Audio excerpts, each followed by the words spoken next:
Professionally ಬರೋದಾದರೆ, professional ಲೈಫಿಗೆ ಬರೋದಾದರೆ, ನೀವಾಗಲೇ ಹೇಳಿದ ಹಾಗೆ ಕೆಲವರಿಗೆ ಚಿಕ್ಕ ವಯಸ್ಸಿಂದ ನಾವಿರೋದಿಷ್ಟೇ, ನಮ್ಮ ಕೈಲಾಗೋದಿಷ್ಟೇ, ಯು ಆರ್ ಅ ಫೇಲ್ಯೂರ್, ನಿನ್ನ ಕೈಲಿ ಮಾಡೋದಕ್ಕಾಗೋದಿಲ್ಲ, ಹೀಗೆ ಹೇಳ್ತಾನೇ ಇರ್ತಾರೆ. ಅಥವಾ ನೀನು ತುಂಬ ದಪ್ಪ ಇದೆಯಾ, ನೀನು ನೋಡೋಕೆ ಅಗ್ಲಿ ಇದೆಯಾ, ಇದು ಹಾಗೆ ಕ್ಯಾರಿ ಫಾರ್ವರ್ಡ್ ಆಗ್ತಾನೇ ಇರುತ್ತೆ.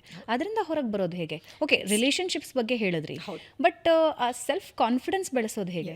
ಎರಡು ರೀತಿಯಲ್ಲಿ ಹೇಳ್ಕೊಡ್ತೀನಿ. ಒಂದು ಬ್ರೈನ್ ಮೂಲಕನೇ, ಲಿಟ್ರಲಿ ಟ್ರೈನಿಂಗ್ ದ ಮೈಂಡ್, ಅದ್ರ ಮೂಲಕ ಖಂಡಿತ ನಾವು ಆ ಬ್ಯಾರಿಯರ್ಸ್ನ ಮುರಿಬಹುದು. ಅದಕ್ಕೆ ಹಲವಾರು ಮಾಧ್ಯಮಗಳಿದೆ.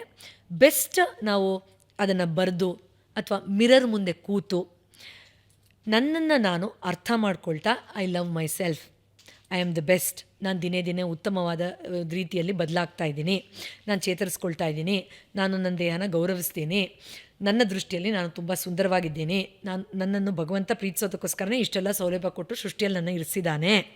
ಈ ಥರ ವಿಚಾರಧಾರೆಗಳನ್ನು ಬದಲಾಯಿಸ್ಕೊಳ್ಳೋದು. ಮಿರರ್ ಯಾಕೆ ಹೇಳ್ತೀವಿ ಅಂದರೆ ಅದು ರಿಫ್ಲೆಕ್ಟ್ ಮಾಡುತ್ತೆ, ಸಬ್ಕಾನ್ಷಿಯಸ್ಲಿ ಇರುವಂಥ ವಿಚಾರಗಳನ್ನು ಬದಲಾಯಿಸೋಕ್ಕೆ ನಮಗೆ ಸಹಾಯ ಮಾಡುತ್ತೆ. ಇನ್ನು journaling, hand writing is mind writing ಅಂತ ಹೇಳ್ತೀವಿ. ಅದು ಕೂಡ ಸುಪ್ತ ಮನಸ್ಸಿಗೆ ಹೋಗಿ ನಿಖರವಾಗಿ ಬದಲಾವಣೆಗಳನ್ನು ಮಾಡೋಕ್ಕೆ ಸಹಾಯ ಮಾಡುತ್ತೆ. ಜರ್ನಲಿಂಗ್ ಅಂದ ತಕ್ಷಣ ತುಂಬ ಜನ ಏನು ಅನ್ಕೋತಾರೆ ಅಂದರೆ ಬೆಳಗಿಂದ ರಾತ್ರಿ ಆಗಿರೋದೆಲ್ಲ ಬರಿಬೇಕು ಅಂತ. ಅದು ಡಬಲ್ ಟ್ರಾಮಾ. ಅದು ಅವ್ರು ಹಂಗೆ ಬೈದರು, ಇವ್ರು ಹಿಂಗೆ ಬೈದರು, ಇವರು ಜಿಲೇಬಿ ಕೊಡಲಿಲ್ಲ ನನಗೆ, ಅವ್ರು ನಂಗೆ ಹಳೆ ಸೀರೆ ಕೊಟ್ಟರು. ಸೊ ಅದು ಅವಾಗ ಹತ್ತಿರಲ್ಲ, ಬರಿಬೇಕಾದ್ರೆ ಅಳ್ಕೊಂಡು ಕೂತಿರ್ತಾರೆ. ಟ್ರೂ. ಸೊ ಆ ಥರ ಅಲ್ಲ, ಕಾನ್ಷಿಯಸ್ ರೈಟಿಂಗ್ ಅಂದರೆ ಫಾರ್ ಎಕ್ಸಾಂಪಲ್, ಈಗ ಎಲ್ಲರಿಗೂ ಜಿಲೇಬಿ ಕೊಟ್ಟರು ನನಗೆ ಕೊಡಲಿಲ್ಲ ಅನ್ನೋದನ್ನೇ ಬರಿತಿದ್ದೀರಾ ಅಂತ ಇಟ್ಕೊಳ್ಳಿ. ಎಲ್ಲರಿಗೂ ಜಿಲೇಬಿ ಕೊಟ್ಟರು ನಂಗೆ ಕೊಡಲಿಲ್ಲ, ಆದರೆ ಏನು ಗೊತ್ತಾ, ಒಳ್ಳೇದಾಯಿತು, ಬಿಕಾಸ್ ನಾನು ಜಿಲೇಬಿನನ್ನು ಕಂಟ್ರೋಲ್ ಮಾಡ್ತಾ ಇಲ್ಲ, ನಾನು ಜಿಲೇಬಿ ಮೇಲೆ ಅವಲಂಬಿತ ಆಗಿಲ್ಲ ಅನ್ನೋದನ್ನು ತುಂಬ ಚೆನ್ನಾಗಿ ಕಲ್ತ್ಕೊಂಡೆ. ಸೊ ನಾನು ಆ್ಯಕ್ಚುಲಿ ಅವ್ರಿಗೆ ಥ್ಯಾಂಕ್ಫುಲ್ ಆಗಿದ್ದೀನಿ. ಬಟ್ ನಾಳೆ ದಿನ ನಾನು ಯಾರಿಗಾದ್ರೂ ಸ್ವೀಟ್ ಹಂಚ್ಬೇಕಾದ್ರೆ ಈ ಥರ ತಾರತಮ್ಯ ಮಾಡಬಾರ್ದು ಅನ್ನೋದನ್ನು ತುಂಬ ಚೆನ್ನಾಗಿ ಹೇಳ್ಕೊಟ್ರು, ಥ್ಯಾಂಕ್ ಯು ಅಂತ ಎಂಡ್ ಮಾಡ್ತೀವಿ. So the next time when you go through something like that, you are so empowered. And ರಾತ್ರಿ ಮಲ್ಗೋಕ್ಕಿಂತ ಮುಂಚೆ ಆ ಗಾರ್ಬೇಜನ್ನು ಅವ್ರವ್ರದ್ದೇ ಡಸ್ಟ್ಬಿನ್ಗೆ ಹಾಕ್ಬಿಟ್ಟು ನೀವು ಮುಕ್ತವಾಗಿ ಮಲ್ಕೊಳ್ತೀರ ಅಂದರೆ ರಾತ್ರಿ ಪೂರ್ತಿ ಅದು ಪ್ರೊಸೆಸ್ ಆಗುತ್ತೆ, ಅಯ್ಯೋ ನನಗೆ ಜಿಲೇಬಿ ಕೊಡಲಿಲ್ವಲ್ಲ ಅಂತ, as if we never had that sweet in our life ಅಲ್ವಾ. ಅದು ಒಂದು. ಸೊ ಈ ಥರ ಬರೆಯೋದ್ರ ಮೂಲಕ ಅಥವಾ ಮಿರರ್ ಮೂಲಕ ಅಥವಾ ಧ್ಯಾನದ ಮೂಲಕ ಅಫರ್ಮೇಷನ್ಸ್ ಅಂತ ಹೇಳ್ತೀವಿ. Affirmations are short sentences. ಅದನ್ನು ರಿಪೀಟ್, ಯಾಕಂದರೆ repetition sits in the inner mind. ಇದು proven. Is it a fake it till make it? Absolutely ಹೌದು. In fact thanks for reminding me, because ನಮ್ಗೆ ಎಷ್ಟೋ ಸತಿ ಇದು ನಾಟಕೀಯ ಅಂತ ಅನಿಸುತ್ತೆ. ನಾನು ಚೆನ್ನಾಗಿಲ್ಲ ಅಂತ ನಮ್ಮ ಅಪ್ಪನೂ ಹೇಳಿದ್ದಾರೆ, ನಮ್ಮ ಅಮ್ಮನೂ ಹೇಳಿದ್ದಾರೆ, ನನ್ನ ಬಾಯ್ ಫ್ರೆಂಡು ಹೇಳಿದಾನೆ, ಈಗ ಸಡನ್ನಾಗಿ ನಾನು ಐ ಆಮ್ ಬ್ಯೂಟಿಫುಲ್ ಅಂದಾಗ ಅದು ಹೇಗೆ ನಂಬುತ್ತೆ ಅಂತ. ಸೊ ಬ್ರೈನಿಗೆ ನಾನು ಸುಮಾರು ಸತಿ ಎಕ್ಸ್ಪೆರಿಮೆಂಟ್ ಹೇಳಿದ್ದೀನಿ. ಇಲ್ಲೇ ಕೂತು ನಿಂಬೆಹಣ್ಣು, ಹುಳಿ ನಿಂಬೆಹಣ್ಣು ಹುಳಿ ಇದೆ ಅಂದ ತಕ್ಷಣ ಆಲ್ರೆಡಿ ನಮ್ಮ ಹಲ್ಲಲ್ಲಿ ಒಂಥರ ಜುಮ್ಮು, ಬಾಯಲ್ಲಿ ನೀರು ಬರುತ್ತೆ. And we know that in real it's not there. ಅಥವಾ ಅಲ್ಲಿ ಹಲ್ಲಿದೆ ನೋಡು ಅಂದರೆ ಅಲ್ಲಿ ಹಲ್ಲಿ ಇಲ್ಲ, ನಾನು ಇನ್ನೂ ನೋಡಿಲ್ಲ, ಆಲ್ರೆಡಿ ಕಿರ್ಚಿ ಆಲ್ರೆಡಿ ಸೀಟಿಂದ ಎಗರಿ ಆ ಕಡೆ ಹೊಟ್ಟೋಗ್ಬಿಟ್ಟಿರ್ತಾರೆ. ಬಿಕಾಸ್ ಬ್ರೈನಿಗೆ ನಿಜವಾಗ್ಲೂ ನಿಜವಾದ ಏನಿಲ್ಲ ಅನ್ನೋ ಡಿಫ್ರೆನ್ಸ್ ಗೊತ್ತಿಲ್ಲ. ಅಥವಾ ಅವ್ರಿಗೆಲ್ಲೋ ಒಂದು ಸ್ಕೂಟಿಲಿ ಹೋಗ್ತಾ ಇರ್ತಾರೆ, ಆಕ್ಸಿಡೆಂಟ್ ಆಗಿ ಕಾಲು ಮುರ್ಕೊಂಡಿರ್ತಾರೆ. ಸ್ಕೂಟಿ ಅಂದ ತಕ್ಷಣ ಸ್ಕೂಟಿ ಅಂತ ಹೇಳ್ಬೇಡ, ನನಗೆ ಎದೆ ಬಡ್ತಾ ಜಾಸ್ತಿ ಆಗೋಯ್ತು ಅಂತ ಹೇಳ್ತಾರೆ. ಅಲ್ಲಿ ಸ್ಕೂಟಿನೂ ಬಂದಿಲ್ಲ, ನೀನಿನ್ನೂ ಗಾಡಿ ಮುಟ್ಟೇ ಇಲ್ಲ.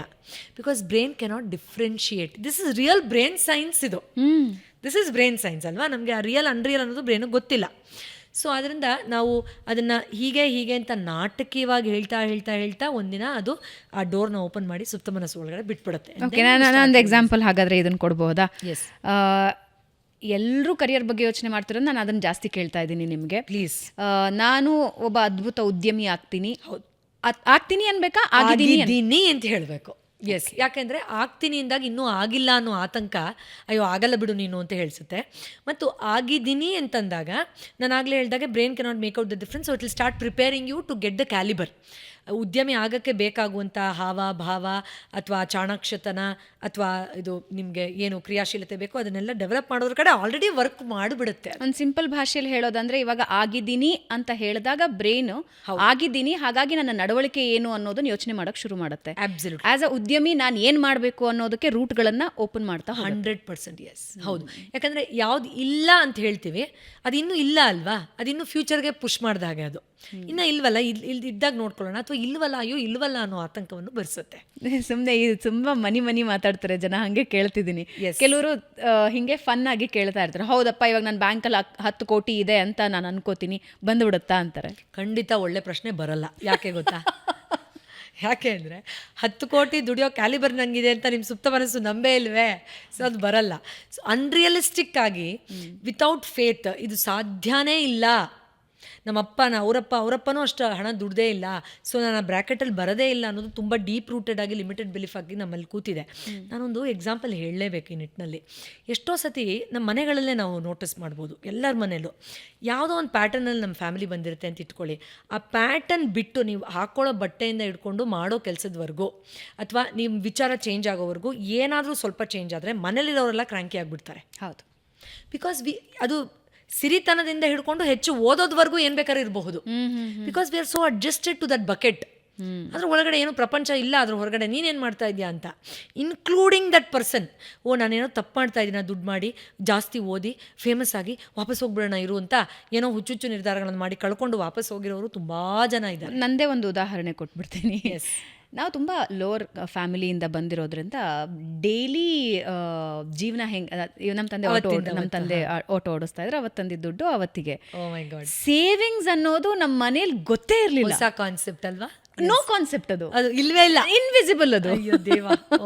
Savings, no savings. ರೈಟ್. ಇವತ್ತು ನಮ್ಮ ತಂದೆ ಭಾನುವಾರ is a special day for us, ಒಳ್ಳೆ ಅಡುಗೆ ಮಾಡಬೇಕು, ಅವತ್ತು ಎಕ್ಸ್ಟ್ರಾ ₹100 ದುಡಿತಾ ಇದ್ರು. ಆದ್ರೆ ಸೋಮವಾರದಿಂದ ಶನಿವಾರ ಅದಾಗ್ತಿರ್ಲಿಲ್ಲ, only on Sunday.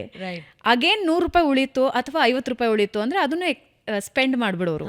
You don't believe me Purvi, for years ಅದು ನನ್ನೊಳಗಡೆ ಇತ್ತು. 100% I agree, and such a fantastic example. ನಾನು ಸೇವಿಂಗ್ಸ್ ಅನ್ನೋದನ್ನ ನನಗೆ ಗೊತ್ತೇ ಇಲ್ಲ. ಏಲಿಯನ್ ಕಾನ್ಸೆಪ್ಟ್ ಅದು. ಡೆಟ್ ಜಾಸ್ತಿ ಇರ್ತಿತ್ತು, ಸೇವಿಂಗ್ಸ್ ಕಮ್ಮಿ ಇರ್ತಾ ಇತ್ತು. Then I started thinking, why am I like this? ಅದು ನನಗೆ ಎಲ್ಲಿಂದ ಬಂತು ಅಂತ ಗೊತ್ತಾಯ್ತು. ಫಾರ್ ಇಯರ್ಸ್ ನಾನು ಅದನ್ನ ನೋಡಿದೀನಿ, ಕೇಳಿಸ್ಕೊಂಡಿದ್ದೀನಿ, ನಾನು ಅನುಭವಿಸಿದ್ದೀನಿ. ನನ್ನ ಚೈಲ್ಡ್ಹುಡ್ ಇಂದ ಅದಿದೆ, ಅದು ಕ್ಯಾರಿ ಆಯ್ತು ನನಗೆ. When I started breaking it was not easy. ಸುಲಭ ಇರಲಿಲ್ಲ ನನಗದು. Very true. ಇದು ಜನರೇಷನ್ಸ್ ಟು ಜನರೇಷನ್ಸ್ ಪಾಸ್ ಆಗಿರುತ್ತಲ್ಲ, ನಮ್ಮ DNA ರೆಕಗ್ನೈಸ್ ಮಾಡಲ್ಲ ಅದನ್ನ. ಇದು ಯಾವುದೋ ಹೊಸ್ತು. ಆಮೇಲೆ ಒಂದು ರೀತಿ ಪಾಪ ಪ್ರಜ್ಞೆ ಕಾಣೋಕೆ ಶುರು ಮಾಡುತ್ತೆ. ನಾನು ಏನೋ ಒಂಥರ ವಿಚಿತ್ರವಾಗಿ ಮಾಡ್ತಾ ಇದ್ದೀನ, ಸರಿ ಇಲ್ವಾ ಅಂತ. ಅದು ಇದ್ರ ಜೊತೆ ಕನೆಕ್ಟೆಡ್ ಆಗಿದೆ ಅಂತಲೂ ಗೊತ್ತಾಗಲ್ಲ. ಆ್ಯಂಡ್ ಎಷ್ಟೋ ಸತಿ ಮನೇಲಿರೋರೆ ವೈಮನಸ್ಯದಿಂದ ನಿನಗೆ ದುಡ್ಡು ಮಾಡ್ತಾ ಇದೆಯಲ್ಲ, ಕೊಬ್ಬಂದಿದೆ ಬಿಡು ಅಂತಾನೋ ಅಥವಾ ಇನ್ನೊಂದೇನೋ ಮತ್ತೊಂದೇನೋ ಮಾಡಿ ಅವರು ಆ ವ್ಯಕ್ತಿಯನ್ನು, ಬದಲಾಗ್ತಾ ಇರೋ ವ್ಯಕ್ತಿಯನ್ನು ಪುಷ್ ಮಾಡೋಕ್ಕೂ ಟ್ರೈ ಮಾಡ್ತಾರೆ ಎಷ್ಟೋ ಮನೆಗಳಲ್ಲಿ. ಸೊ ಆ ಚೇಂಜನ್ನು ಎಂಬ್ರೇಸ್ ಮಾಡೋದಿದೆಯಲ್ಲ, ನೀವು ಹೇಳಿದಾಗೆ it is not at all easy. ಅದಕ್ಕೆ ಸೆಕೆಂಡ್ ಪಾರ್ಟ್ ಆಗಲೇ ನಾನು ಹೇಳಿದೆ, ಒಂದು ಈ ಥರ ರೂಢಿಗಳನ್ನು ಮಾಡ್ಕೊಳ್ಳೋದು. ನೀವು ಬ್ರೈನ್ನ ಫುಲ್ ಮಾಡಿ, ಇಲ್ಲ ಯಾರಾದರೂ ಜಾಣ್ರ ಹತ್ರ ಟಿಪ್ಸ್ ಕೇಳಿ, ಇಲ್ಲ ಏನೋ ಒಂದು ಪ್ರಾಕ್ಟೀಸ್ ಮಾಡಿ ಆ ಪ್ಯಾಟರ್ನ ಬ್ರೇಕ್ ಮಾಡಿ. ಎರಡನೇದಿದೆ ಶಾರ್ಟ್ಕಟ್. ಅದು ಏನದು? ನಾವೆಲ್ಲ ಅದು ವಯಸ್ಸಾದಾಗ ಮಾಡ್ಕೊಳ್ಳೋದು ಅಂತ ಅಂತೀವಲ್ಲ, ಆಧ್ಯಾತ್ಮ. ನಾನು ಯಾರು ಅನ್ನೋ ಪ್ರಶ್ನೆಯನ್ನು ನಾವು ಕೇಳ್ಕೊಂಡಾಗ, ನಾನು ಸಮೃದ್ಧ, ನಾನು ಆನಂದ, ನಾನು ಏಳಿಗೆ, ನಾನು ವೈಭವ. ಸೊ ಯಾವಾಗ ನನಗೆ ಅದು ಮನದಟ್ಟಾಗೋಗುತ್ತೋ, ನನ್ನ ಜೊತೆಯಲ್ಲೇ ಈ ಎಲ್ಲ ವಿಶೇಷವಾದ ಗುಣಗಳು ಇದೆ ಅನ್ನೋದು ಕನ್ಫರ್ಮ್ ಆದಾಗ, ಈಗ ನಿಮ್ಮದೇ ಎಕ್ಸಾಂಪಲ್ ಬಂದಾಗ, ನಾನು ಸಮೃದ್ಧ. ಈಗ ನಾವು ಯಾವುದೇ ದೇವಸ್ಥಾನವನ್ನು ನೋಡಿದ್ರೆ ಅಲ್ಲಿ ಆ ವೈಭವೀಕರಣ ಇರೋದಿಲ್ವಾ? ತುಂಬ ಬಡವರಾಗಿ ದೇವ್ರನ್ನ ನೋಡೋಕೆ ಇಷ್ಟಪಡ್ತೀವ? ಇಲ್ಲ. ಅದು ಜುಳು ಅಂತ ಹೊಡಿತಾ ಇದ್ರೇ ದೇವ್ರಿಗೂ ಒಂದು ಗತ್ತು ಅಲ್ವಾ? ಸೊ ನಾನು ಸಮೃದ್ಧತೆ, ಅದನ್ನು ನಾನು ಕಂಪ್ಲೀಟಾಗಿ ಆನೆಸ್ಟಾಗಿ ನಂಬಬೇಕು. ಅಬ್ಸಲ್ಯೂಟ್ಲಿ ನಂಬಿದಾಗ ಐ ವಿಲ್ ಸೇವ್ ನಾವು ಅಂದಾಗ ರೆಸಿಸ್ಟೆನ್ಸ್ ಬರೋದಿಲ್ಲ ಮೈಂಡಲ್ಲಿ. ಆಧ್ಯಾತ್ಮದಲ್ಲಿ ಎಲ್ಲ ಆರೋಗ್ಯದ ಸಮೃದ್ಧದ ಸೂತ್ರಗಳು ತುಂಬ ಸುಲಭವಾಗಿದೆ. ಸೊ ಇದನ್ನ ತುಂಬ ಸಣ್ಣದಾಗಿ ಬ್ರೇಕ್ ಡೌನ್ ಮಾಡಬೇಕು ಅಂತ ಹೇಳಿದ್ರೆ, ಇಫ್ ಯಾರಾದರೂ ನಿಮಗೆ ಅಗ್ಲಿ ಇದ್ದೀರಿ ಅಂತ ಹೇಳ್ತಾ ಇದ್ರೆ, ನೋ, ಐ ಆಮ್ ಬ್ಯೂಟಿಫುಲ್. ಇದು ಎವ್ರಿ ಟೈಮ್ ನಮಗೆ ನಾವು ಹೇಳ್ಕೋಬೇಕಾಗಿರೋದು. ನೀನ್ ದಡ್ಡ ಇದೆಯಾ ಅಂತ ಹೇಳಿದ್ರೆ, ನಾನು ಬುದ್ಧಿವಂತ.